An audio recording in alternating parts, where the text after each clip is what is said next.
Let me ask you something. Have you ever laid in bed after a great day and for some reason all you can think about is that one awkward thing you said? Or the one time someone didn't respond to your text? Or the little mistake you made in a meeting? One that no one else probably even noticed? That, my friend, is your brain playing tricks on you. If you're unaware of it, it'll quietly shape how you think, feel, and show up in the world.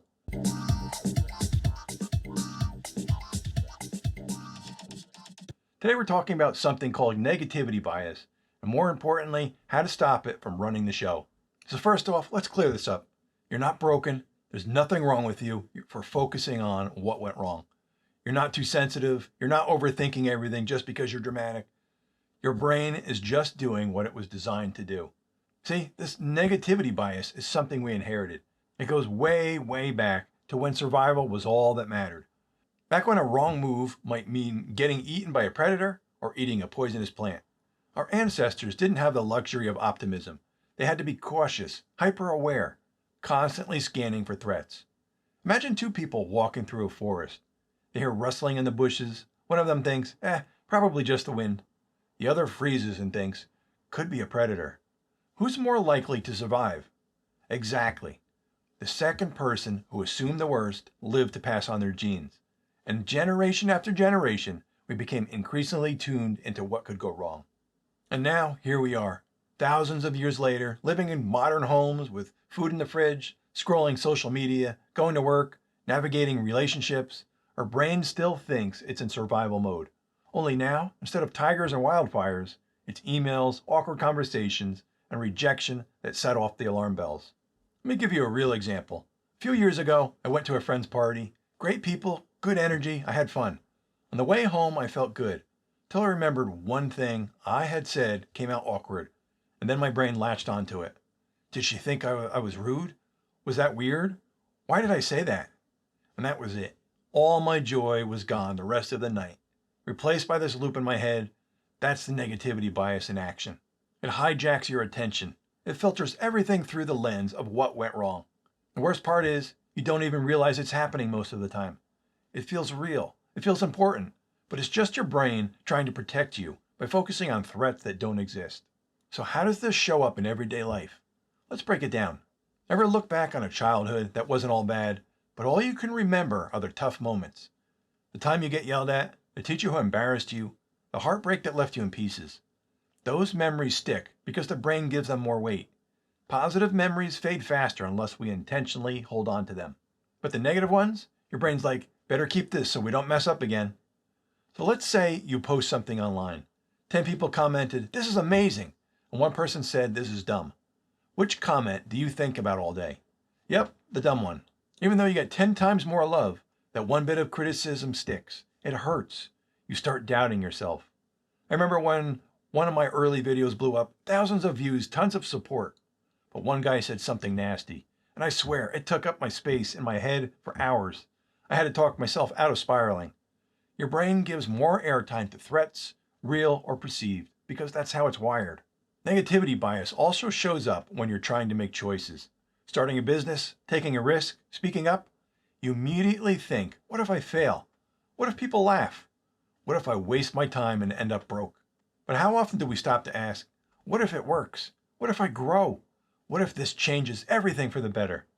Most of us don't, because our brains are trained to overestimate danger and underestimate possibility. Now that we've called it out, what do? We're not trying to erase negativity bias. You can't. It's part of your brain. But you can learn to work with it, manage it, and balance it out. Here's how. First is catching it in the act. Awareness is everything. The next time you notice yourself spiraling into a worst-case scenario or obsessing over what went wrong, pause.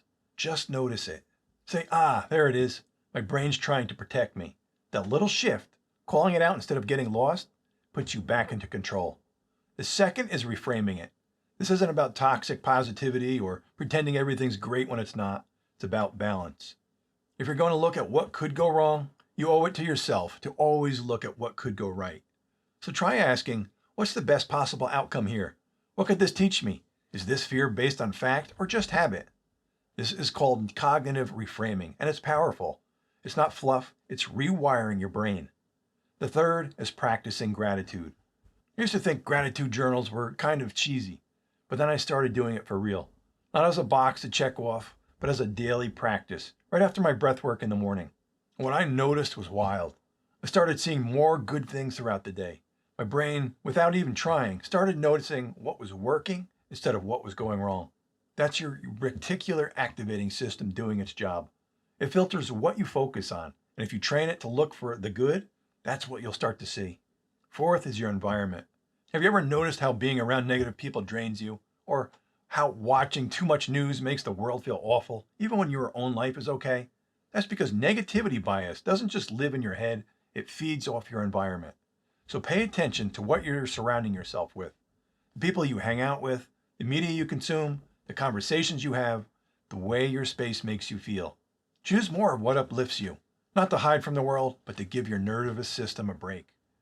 Fifth is a big one, being kinder to yourself. Negativity bias doesn't just shape how you see the world, it shapes how you see yourself. It makes you focus on your flaws, on the one mistake you made, on the thing you haven't done yet, and it makes you forget the hundreds of things you've done right. So here's a quick test I used to run in workshops. I'd ask people to write down everything they don't like about themselves in 60 seconds. Most people would fill the page. Then I'd ask them to write what they do like about themselves. Most struggled to come up with even 5 things. It's not because they don't have positive traits, because they're not used to looking for them. So try flipping the script. Catch yourself doing something right. Acknowledge your effort, not just your outcome. Talk to yourself like you would someone you love. Let's be honest, you can't turn this part of your brain off. You can't scoop it out with a spoon and call it a day, but you can train it. You can get better at noticing, catching, reframing, and choosing not to let it lead. But yes, it's there to protect you. But your dream, your joy, your peace of mind, they matter too. So if you give your energy to fear, give just as much to possibility. If you're going to play out the worst case scenario, try imagining the best case too. And if you ever forget how powerful you really are, remember this: you're not broken. You're built to survive. And now you're learning how to live. Stay positive, friends.